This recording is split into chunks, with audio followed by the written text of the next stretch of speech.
नमस्कार। आज मैं जो कुछ बोल रहा हूँ ये राहुल गांधी, अखिलेश, डिम्पल और इसका एमपी और एमएलए के बारे में है। देखिए, राहुल ने तो अपनी मोनोपोली बना रखी है कि जो कुछ बोलेगा उसमें हिंदुस्तान की बर्बादी करने का ही बोलेगा। जो इसने लांछन मोदी जी पे लगाए, ये लांछन सब के सब निराधार है और इसकी नागरिकता जितनी जल्दी से जल्दी समाप्त की जाए उतने अच्छा है, क्योंकि जो बहुत शातिर दिमाग का होता है, इसके अंदर की खासियत होती है कि दूसरों को बेवकूफ़ बना के अपना उल्लू सीधा करें। अब इसने और इसके ख़ानदान ने, कांग्रेस ने, सारी ने आज तक जितने भी काम किए हैं सब हिंदुस्तान को बर्बाद करने की है, कोई अच्छा काम नहीं किया। चाहे जवाहरलाल को लें, चाहे इंदिरा को लें, चाहे राजीव को लें, चाहे मनमोहन की सरकार में महारानी को लें। महारानी ने अपने बेटे को ऐसे अच्छे संस्कार दिए हैं जो कि नशे के अंदर 24 घंटे धुत रहता है और जो दुश्मन देश है उनसे दोस्ती करके हिंदुस्तान की बेइज्जती कराने में हमेशा अपना सहयोग देता रहता है। और इसने और इसकी माँ ने जितने भी गलत कारनामे कर रखे हैं, इन कारनामों में जब इतने केस हुए तो ये जो जमानत पे छोड़ रखे हैं, इसमें मैं जजों को इसका श्रेय देता हूँ कि इन्होंने इनसे डर के मारे में जमानत दी है या इनके साथ मिले हुए, मैं नहीं कह सकता,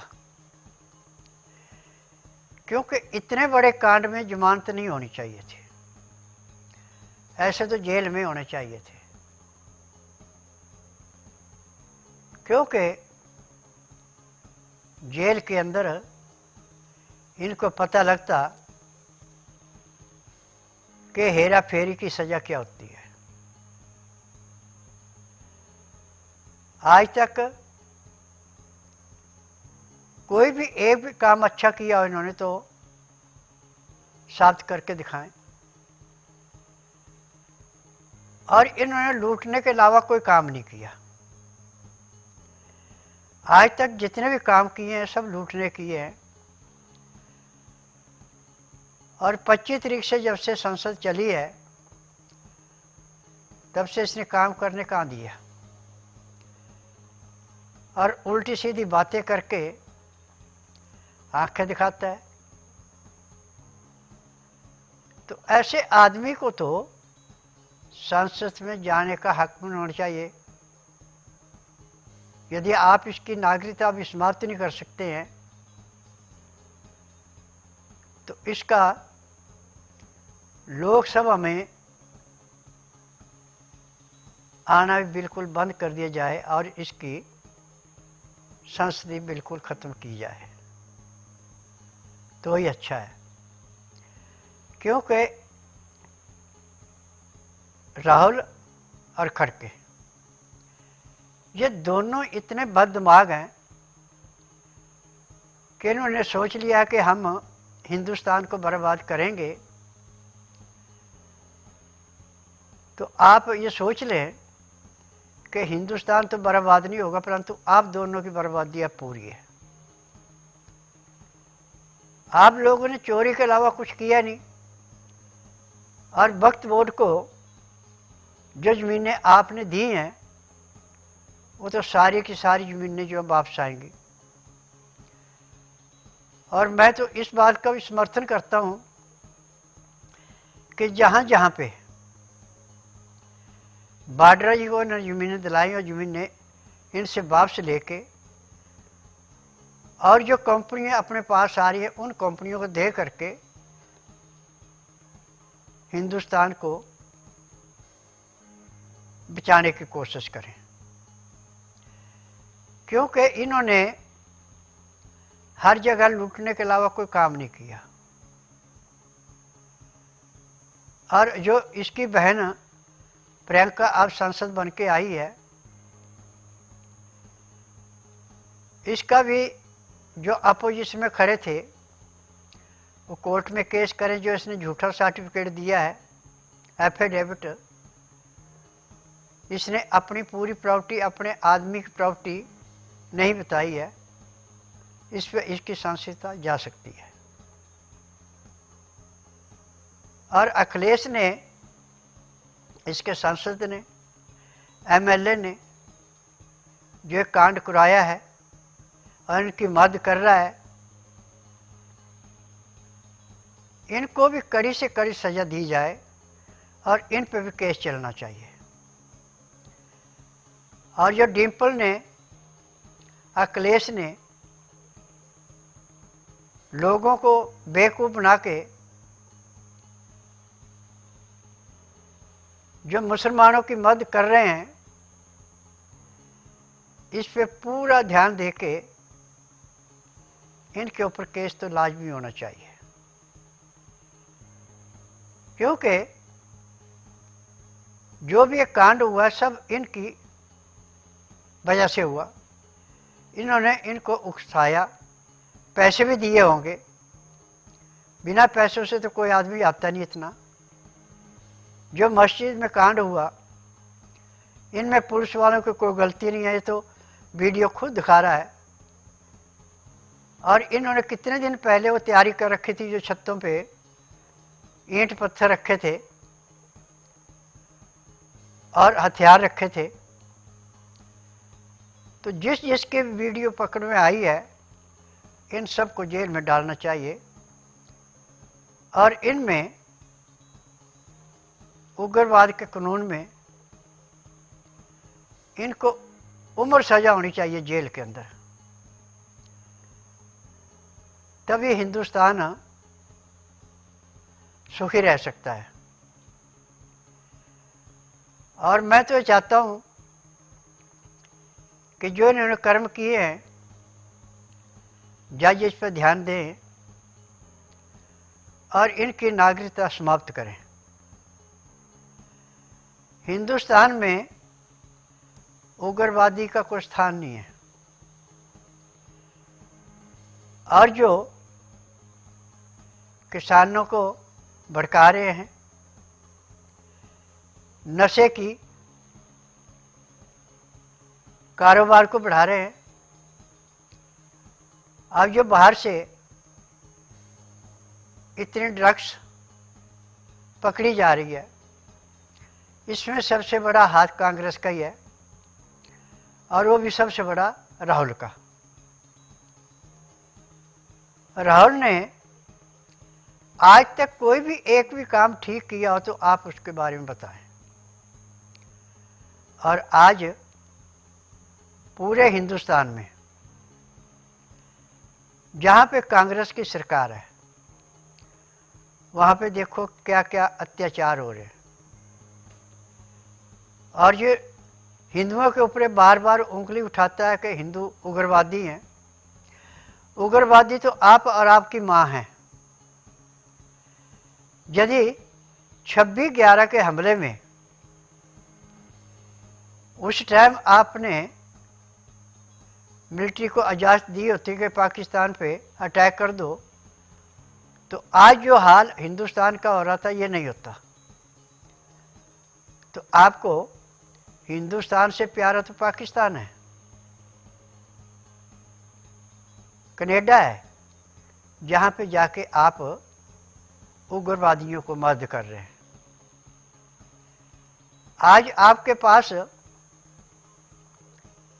इतनी ज़्यादा जायदाद और इतना आधा पैसा जो आपने विदेशों में जमा कर रखा है, कई खातों का तो अभी पकड़ी नहीं हुई। ये भी पैसा सारे का सारा जब्त होकर हिंदुस्तान में आना चाहिए, क्योंकि राहुल जी, आपने जो आज और कल संसद में मोदी जी के ऊपर कीचड़ उछाला है, ये सारा कीचड़ आपके ऊपर ही पड़ेगा। और अमित शाह जी, मैं आपसे प्रार्थना करता हूँ कि जो आपको हाई कोर्ट ने इसकी नागरिकता के बारे में पूछा, उसमें आप दो देशों की नागरिकता तो इकट्ठी हो नहीं सकती, तो हिंदुस्तान की नागरिकता इसके समाप्त कराएं। ये आप संसद में ही पास करा लें। संसद में ये बिल पास हो जाए कि कोई भी व्यक्ति दो देशों की नागरिकता नहीं ले सकता, ये जरूर होना चाहिए। और ये होके यदि हिंदुस्तान से इसकी नागरिकता समाप्त हो जाएगी तो इसको अपनी नानी भी याद आएगी। और कितने गलत गलत शब्द मोदी जी के बारे में कह रहा है, जबकि मोदी जी ने हिंदुस्तान को जिस ऊंचाई पे ले गए हैं, कांग्रेस इतनी ऊंचाई से इसको नीचे गिराती। और जहाँ जहाँ पे कांग्रेस की सरकारें हैं वहाँ देखो आज कितना बुरा हाल है। हिंदुओं क्या कहा कि ये एक हिंदू धर्म रोग है, हिंदू धर्म कोई है ही नहीं। मैं तो राहुल जी आपसे कहना चाहता हूँ, आप ना क्रिश्चियन है ना मुसलमान है, आप कौन से धर्म को मानते हैं? क्योंकि माँ आपकी क्रिश्चियन, बाप मुसलमान, और दिखावे में आप हिंदू बने हुए हैं। मंदिरों में जाते हो तिलक पहन लेते हैं, मस्जिदों में जाते हो टोपी पहन लेते हैं, तो आपका तो दीन मान ही कोई नहीं है। यदि आपका दीन मान होता तो जैसे बाड्रा हाउस में पुलिस वाले की जान ली थी उग्रवादियों ने, तो आपकी माँ उसके ऊपर रोने कैसे लगी थी? क्योंकि उग्रवाद जितना भी फैला हुआ है सब आपका फैलाया हुआ है। सबसे पहले इंदिरा जी ने भिंडरा वाले को उग्रवादी बनाया, उससे हिंदुस्तान को बर्बाद कराने की पूरी चेष्टा की। जब उसको अपनी कुर्सी की चिंता हुई तो उसने भिंडरा वाले को मुरा के बचाने की कोशिश की, परंतु जो आपने बीज बोया था इंदिरा जी ने, वो बीज आपने आगे बढ़ाया ही है, घटाया नहीं है। और सोनिया जी, आप ये चाहें कि मैं हिंदुस्तान पे दोबारा राज कर लूँगी बेटे के द्वारा या बेटी के द्वारा, तो सपना भूल जाए। अब हिंदू जागृत हो चुका है। धीरेन्द्र शास्त्री जी ने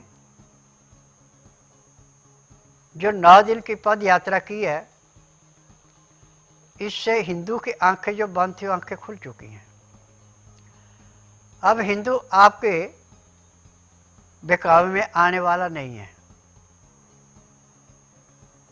और जिस हिंदू ने मुसलमानों की मदद देके हिंदुस्तान पे राज करवाया था, उसको कैसे चुराहे के ऊपर मारा गया था। यदि आप ज़्यादा ज्येष्ठी पे आएंगे तो एक दिन आपका भी वही हाल होगा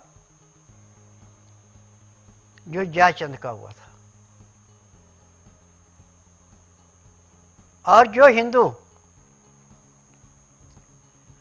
राम भक्त नहीं है, सनातन को नहीं मानता है, उसको हिंदुस्तान में रहने की ज़रूरत नहीं है। वो उसी देश में जाए जिसको वो मानता है। कृष्ण को मानता है कृष्णों के पास जाए, मुसलमानों को मानता तो मुसलमानों के पास जाए। सनातनी जात पात नहीं मानता, उसको सब मजहब बराबर है। अब ये कहे कि मैं ब्राह्मण हूँ, मैं धोबी हूँ, मैं नाई हूँ, मैं बाणिया हूँ, तो हम अपने आप को जो मर्जी खिला ले, परंतु है तो हम सब सनातनी हैं।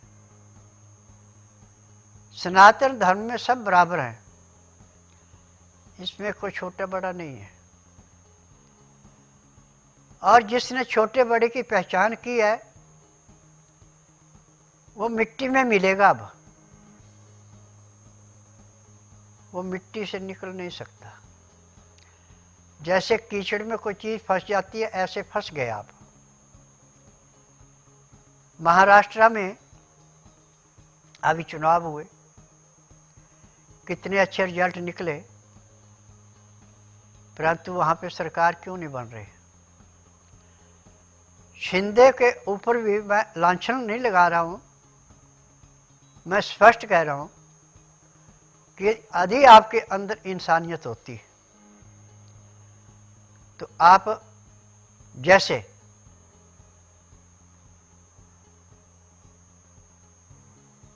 पहले सरकारें चलती थी वैसे ही आप कहते कि जिस पार्टी के सदस्य ज़्यादा है उसी को मुख्यमंत्री बनाया जाए, और आप कोई भी ऐसी डिमांड नहीं करते। क्योंकि जब आप सिर्फ सेना छोड़ के आए थे तो भी आपको मुख्यमंत्री बनने का हक नहीं था, परंतु मुख्यमंत्री आपको बना करके जो आपका इस्तेमाल बढ़ाया था, कि आप उसकी अवहेलना कर रहे हैं। अब बीजेपी का यदि मुख्यमंत्री बनता है तो आपके पेट में क्यों दर्द हो रही है, और आपके आदमी इतना शोरगुल्ला क्यों कर रहे हैं। यदि आप बीजेपी छोड़ के दूसरी पार्टी में जाते हैं तो जो हाल उदय का हो रहा है वही हाल आपका होना है, उससे नहीं आप बच सकते।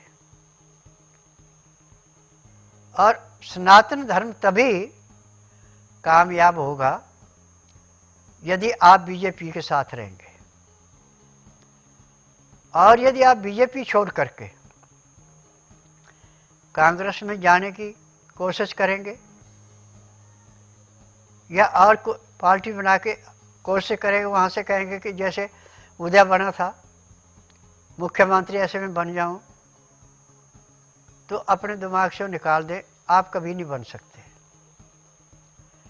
बीजेपी के पास 12 सीटों की कमी है बहुमत के लिए। वो 12 सीटें जो है वो किसी भी पार्टी से टूट के बीजेपी में आ सकती हैं, परंतु आप दोबारा मुख्यमंत्री नहीं बनेंगे और ना ही आपको बनाना चाहिए। अब आपके अंदर भी उदय जैसा अहंकार आ चुका है। अहंकार को छोड़ करके और फडणवीस जी को बनने दें। यदि ये बन जाते हैं तो आपसे ज़्यादा ही काम करके दिखाएंगे, आपसे कम नहीं। अब गडकरी जी ने जो आज काम पूरे हिंदुस्तान में करके दिखाया, वो काम मैं आज भी कहता हूँ कि दूसरा कोई मंत्री बनाया जाए वो इतना काम नहीं कर सकता। और गडकरी के अंदर बिल्कुल अहंकार नहीं है। तो आप ज़्यादा औरों से नहीं सीख सकते हो, गडकरी से सीखिए। जबकि बीजेपी के अध्यक्ष थे तो भी इन्होंने कितना काम किया था, और अब भी इन्होंने कितना काम करके, यानी कि महाराष्ट्र में किया, पूरे हिंदुस्तान में किया। जहाँ पे चलने के लिए पगडंडियाँ भी ठीक थी, वहाँ पर कैसे रोड बना के दिए। तो आप इस बात का ध्यान रखें कि यदि बीजेपी की सरकार से मुख्यमंत्री बनता है तो महाराष्ट्र में जो रोडों पे पानी भरता था वो पानी नहीं भरेगा, जो बारिश में दुर्दशा होती थी वो नहीं होगी, और जो सहनशीलता इनके अंदर है वो आपके अंदर नहीं है। आपके अंदर भी उदय जैसा अहंकार आ चुका है। इस अहंकार को त्याग दें, और सबसे अच्छा यही है कि जितनी जल्दी से जल्दी सरकार बनाई जाए उतनी बनाएं। और मैं यूपी में योगी जी से निवेदन कर रहा हूँ कि जितने भी दल बदलू हैं, चटकोरे हैं, मुफ्त का खाना खाना चाहते हैं परंतु बीजेपी को दरकिरार करते हैं, इनकी पहचान करके इनको कड़ी से कड़ी सज़ा दी जाए। और जो मस्जिद का केस है इसमें अब ढील न दी जाए, वहाँ पे इतनी सिक्योरिटी लगाई जाए कि परिंदा भी वहाँ पर न मार सके। और जबकि जो बवाल हुआ सब मुसलमानों ने किया है, हिंदू का कोई बवाल नहीं है इतना। अब इसमें वहाँ का एमएलए और एमपी अखिलेश और इसकी औरत डिम्पल, इन चारों ने जो कर्म किया है, इस कर्म के ऊपर बड़ी गहराई से लेके इन चारों को जेल में डालना चाहिए।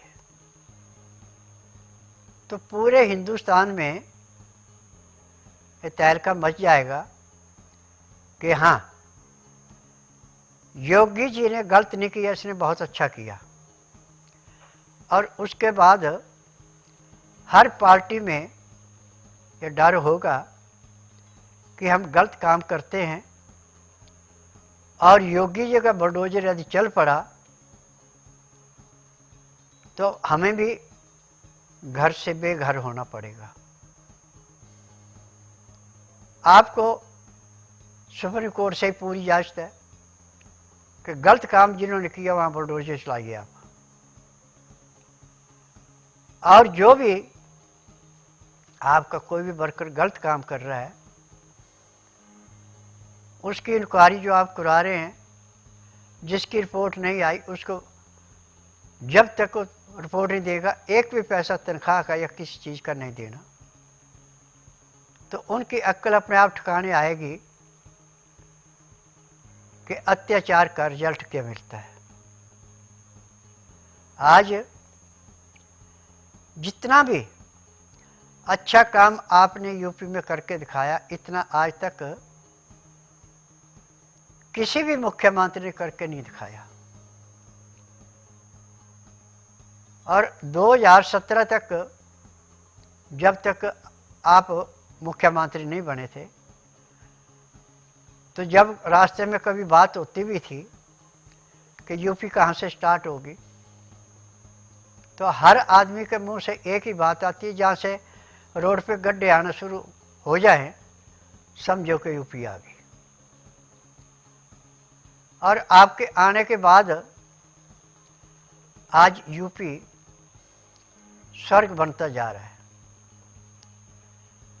और जहाँ भी दंगे हो रहे हैं वहाँ पे सिर्फ समाजवादी पार्टी का हाथ है। जहाँ पे भड़काती है, पैसे देके झगड़े कराती है, वहाँ पे पूरा एक्शन जो है उन मुलजिमों के साथ अखिलेश के ऊपर भी होना चाहिए। अब ये तो आपको पता है कि मुलायम मुल्ला कितने अत्याचार कर चुका है। और राम मंदिर पे जब इसने गोली चलाई थी तो इसने क्या कहा था कि मैं मुसलमानों को नाराज नहीं कर सकता, हिंदुओं से पंगा ले सकता हूँ। परंतु मरती दफा बेटे ने भी कैसी आपकी दुर्दशा की। जो भी सनातन धर्म के साथ अत्याचार करता है उसकी मृत्यु कभी भी ढंग से नहीं होती, बड़ी कुत्ते की मौत होती है, तड़फ तड़फ के मरते हैं। और आज पूरे हिंदुस्तान में एक ही चर्चा है कि योगी जी ने जो कुछ यूपी में करके दिखा दिया इसको कोई नहीं दिखा सकता था। और योगी जी मुंह पे कहते हैं जिसको कहना, पीठ के पीछे से नहीं कहते। जैसे आप उग्रवाद फैला रहे हैं और आपकी औरत भी ऐसे बोलती है जैसे किसको अनुचित दस्त लगे हैं, जबकि इतना पता है कि सारा दंगे की जड़ अखिलेश और आप ही हैं। डिम्पल जी इस बात पे ध्यान दें कि 12 महीने एक जैसा मौसम नहीं रहता। गर्मी सर्दी बरसात तीनों मौसम आते हैं। ऐसे जो जो आप गलत काम करेंगे इनकी आपको सजा मिलेगी। आज जितने भी गलत काम हो रहे हैं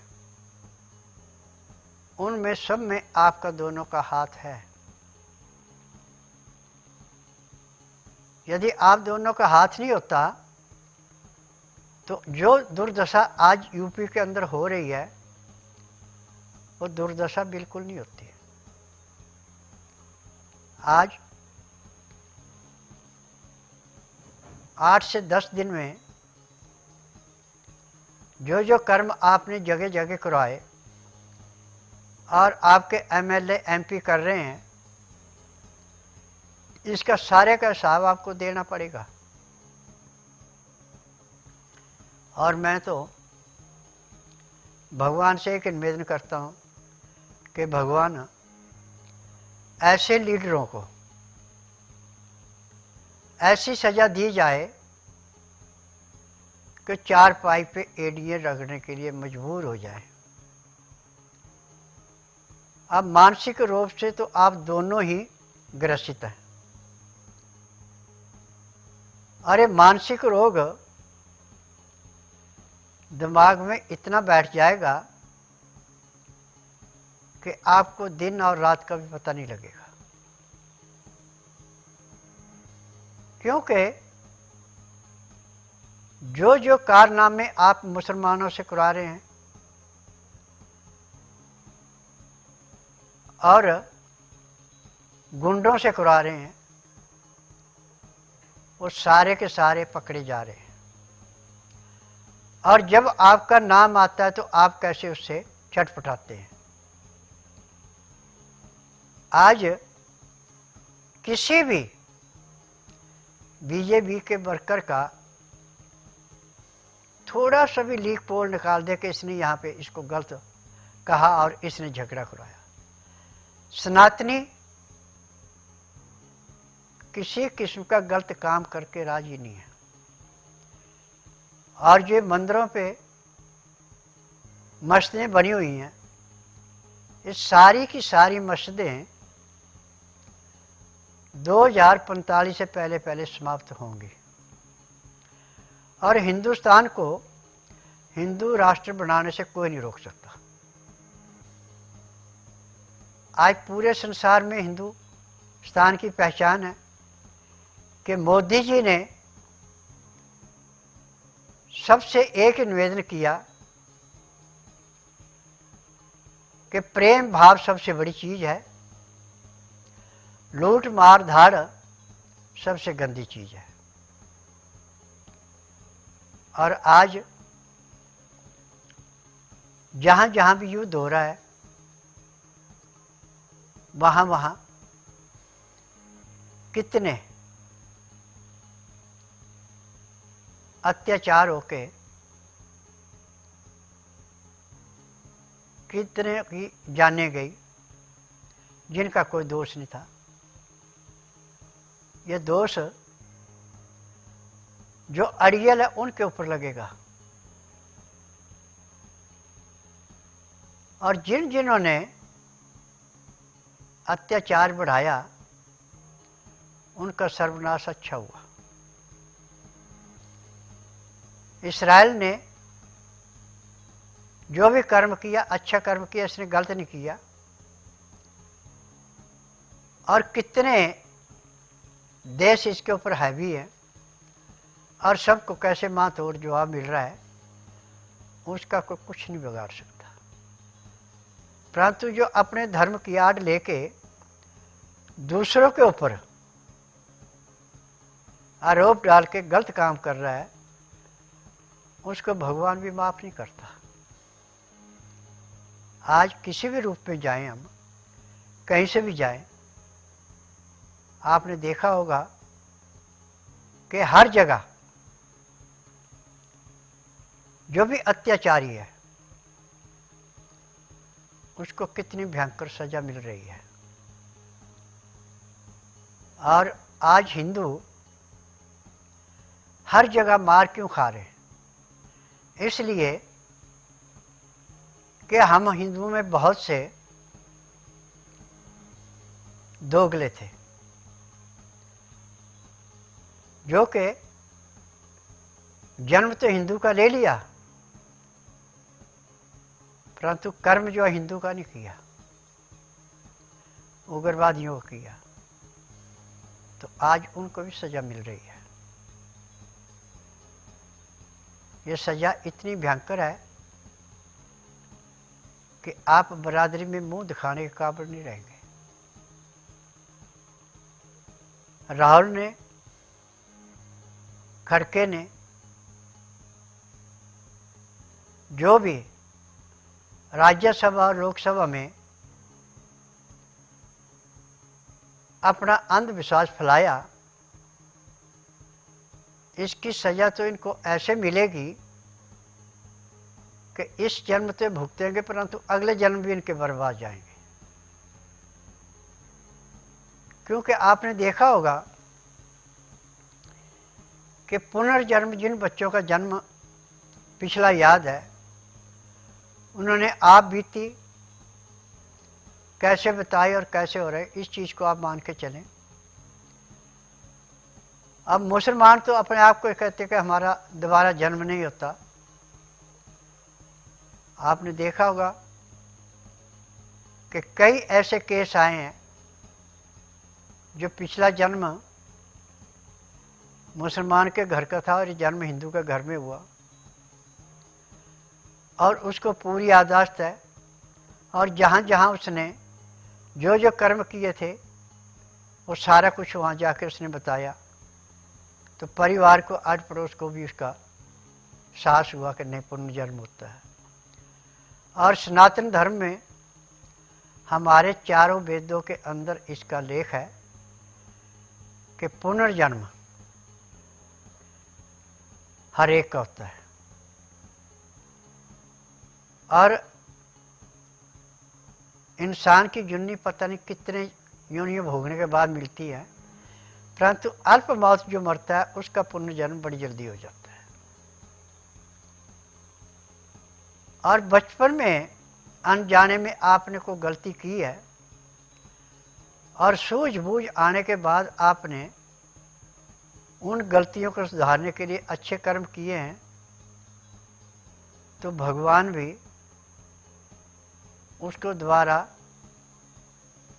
पृथ्वी भेज के जो उसकी बाकी की ज़िंदगी बची थी उसका भुगतान कराता है। और सोनिया जी, राहुल जी, खड़के जी, जो कर्म आप इस टाइम संसद में करा रहे हैं, ये कर्म आपको बहुत बड़ी सजा देंगे, क्योंकि आपने टाइम वेस्ट कराया, जो काम होना था उसको करने से रोक रहे हैं, तो आपको थाली में रखा हुआ खाना भी नसीब नहीं होगा। ऐसा टाइम आने वाला आपका। खाना खाते समय कोई जानवर मुंह मार जाए आपके थाली में, कुछ भी हो सकता है। यहाँ तक दुर्दशा होगी जो कर्म आप कर रहे हैं। अभी भी कुछ नहीं बिगड़ा, आप संसद को चलने दें, जो जो कानून पास होने हैं उनको आसानी से पास होने दें, तो आपके ऊपर उंगली नहीं उठेगी। परंतु जो कर्म कर रहे हैं, जो लूट के झूठे आरोप लगा रहे हैं, इनकी सजा तो आपको जरूर मिलेगी। खड़के जी, अब आप ये चाहते हैं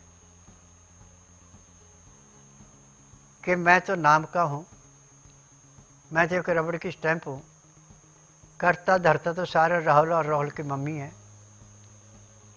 तो इससे अच्छा ही है कि आप अपने अध्यक्ष की सीट छोड़ दें, जैसे और आपके एमपी है वैसे रहें। जब माँ बेटा अपने आप काम कर रहे तो इनको संभालने दें, तो भी शायद आपके अंदर कुछ ना कुछ इंसानियत आ जाए।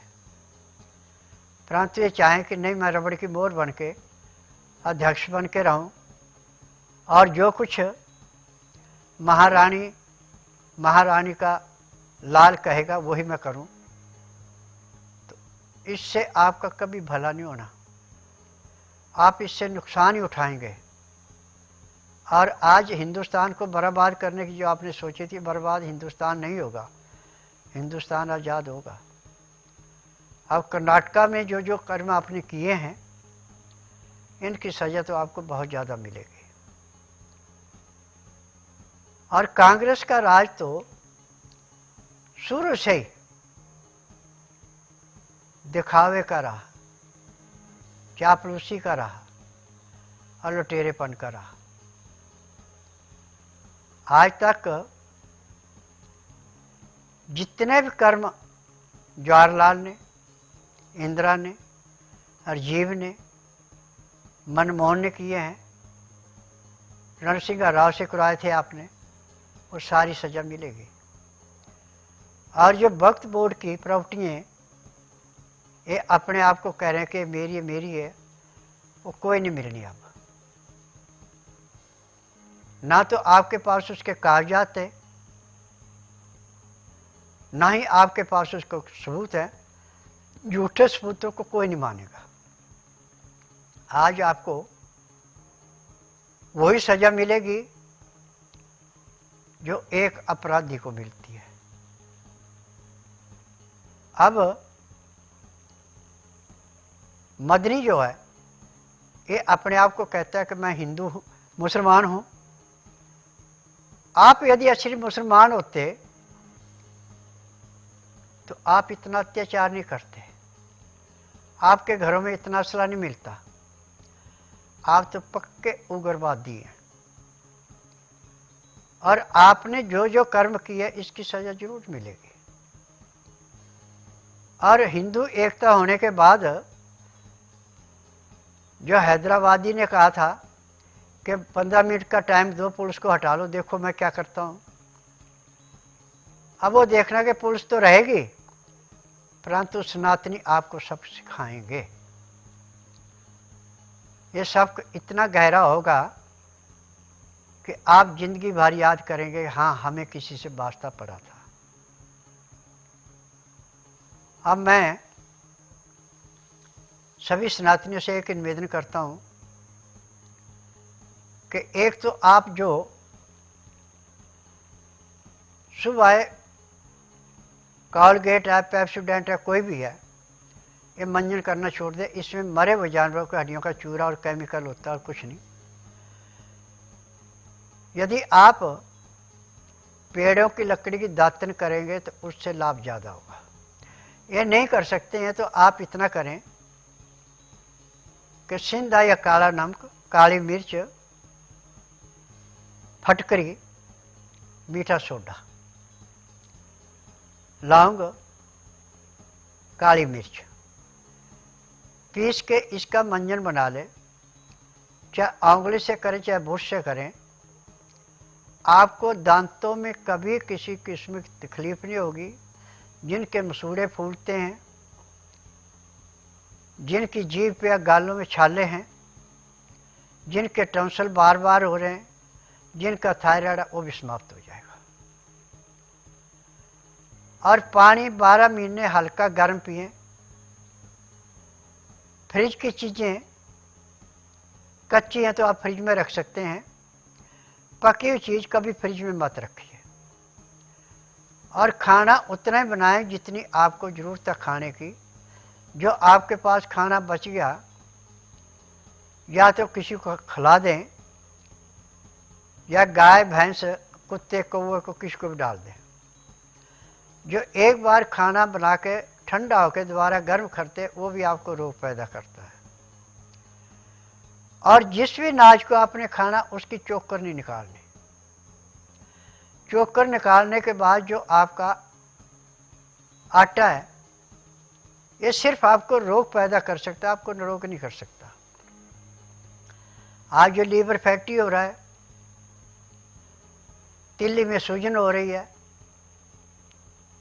गठिया हो रहा है, बीपी हो रहा है, हार्ट अटैक हो रहा है, ये सारे आपके गलत खान पान की देन है।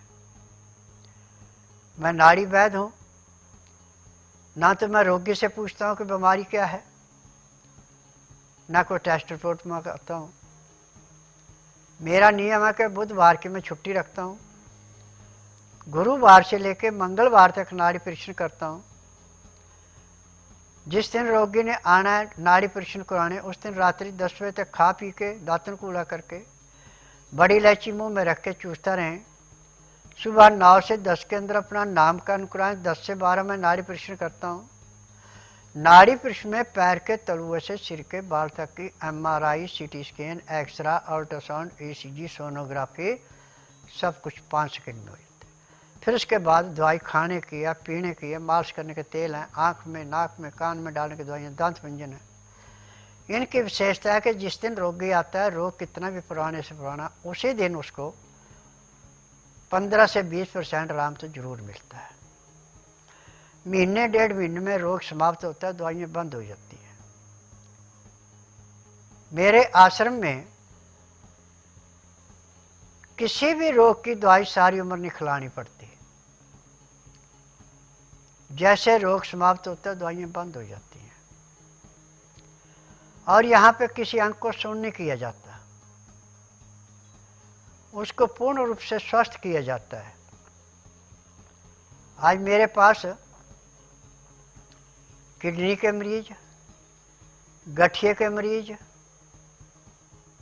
कैंसर के मरीज, हार्ट अटैक के मरीज, पोलियो के मरीज,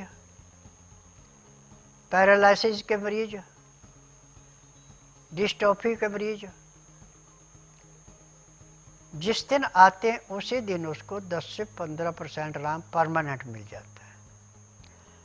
और 1.5-2 महीने वो पूर्ण रूप से स्वस्थ होकर अब अपने परिवार का और अपना अच्छा पालन पोषण कर रहे हैं। आज पूरे संसार में चाहे हम एलोपैथी में जाएं, आयुर्वेद में जाएं, यूनानी में जाएं, होम्योपैथी में जाएं, ये कोई भी डॉक्टर आपको ये विश्वास नहीं दे सकता कि मैं आपको ठीक कर दूंगा। परंतु मेरे आश्रम में सबको ठीक किया जाता है। जो ठीक होने के काबिल नहीं है उसको दवाई नहीं दी जाती। नाड़ी परीक्षण में सारा पता लग जाता है कि दवाई खा सकता है नहीं खा सकता। जो दवाई खाएगा उसको तो आराम मिल जाता है, जो दवाई नहीं खाएगा नखरे करेगा उसको कुछ नहीं मिलता।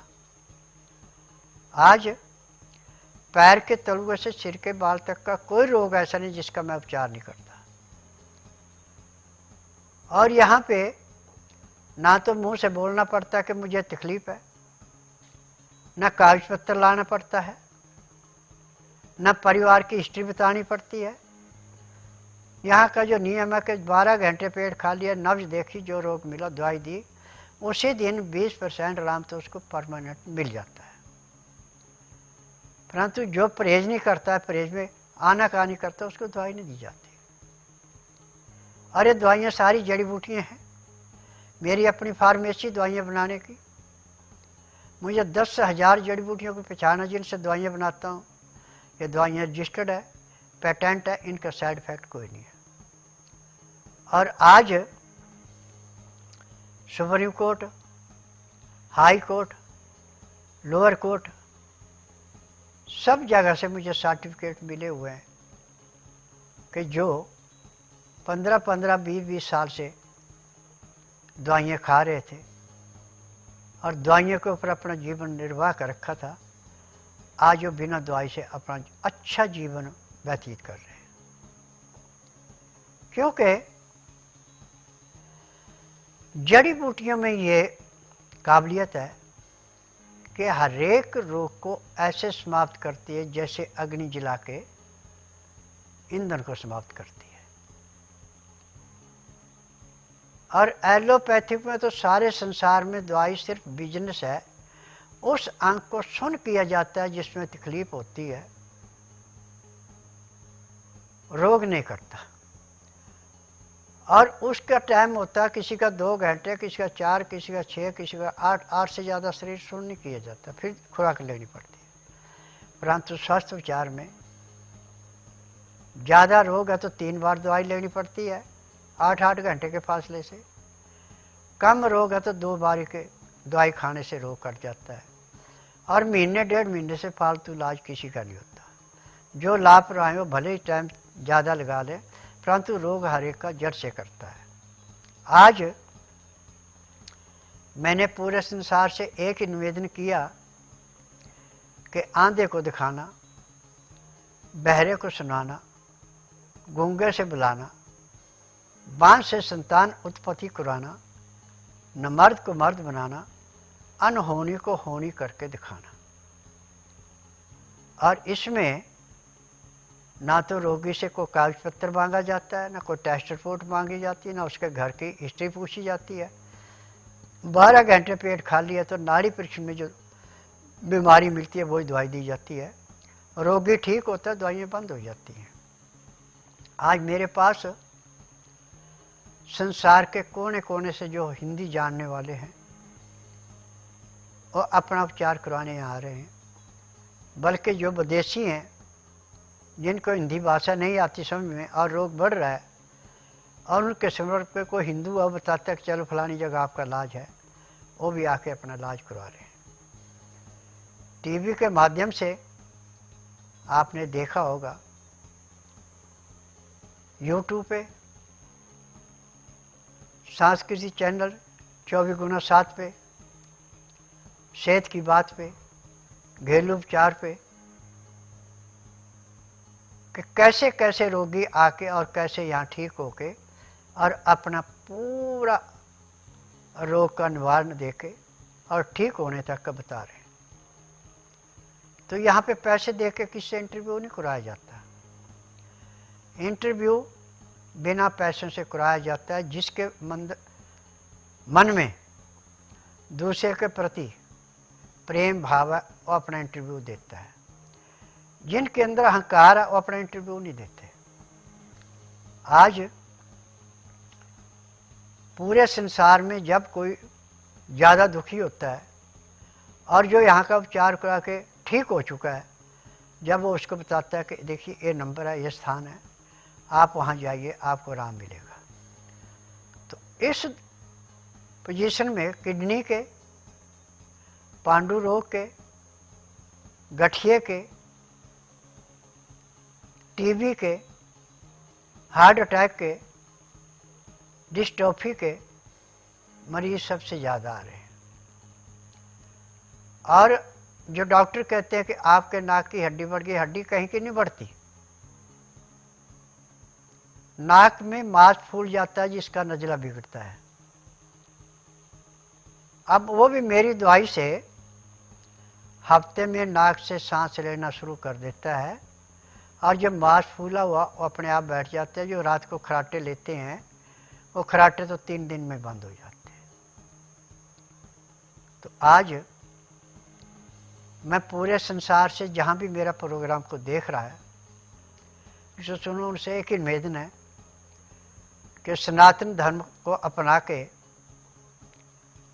आप मन चाहा फल पा सकते हैं। और उग्रवाद का या दूसरे धर्म को अपना के आप कोई भी चीज प्राप्त नहीं कर सकते। दुख आपको थोड़ी देर के सुख के बाद दुख तो आपको खूब मिलेगा, परंतु सनातनी जो ईमानदारी से चल रहा है उसको कभी दुख नहीं होता। और सनातन धर्म को जिन मुसलमानों ने इतने आक्रमण किए वो नहीं मिटा सके, अंग्रेज नहीं मिटा सके, तो आप तो मिटा ही कहाँ से सकेंगे। परंतु आज हिंदू जागृत हो गया है और आने वाले 5 सालों के अंदर अंदर हिंदुस्तान सनातनी बनेगा सारा। और आज बहुत से मुसलमान देशों ने हिंदू धर्म को अपना लिया, और अभी तक पूरे संसार में 5 ही देश हिंदू हैं, बाकी दूसरे मजहबों के हैं। और 6ठे नंबर पे अब हिंदुस्तान बनने वाला है।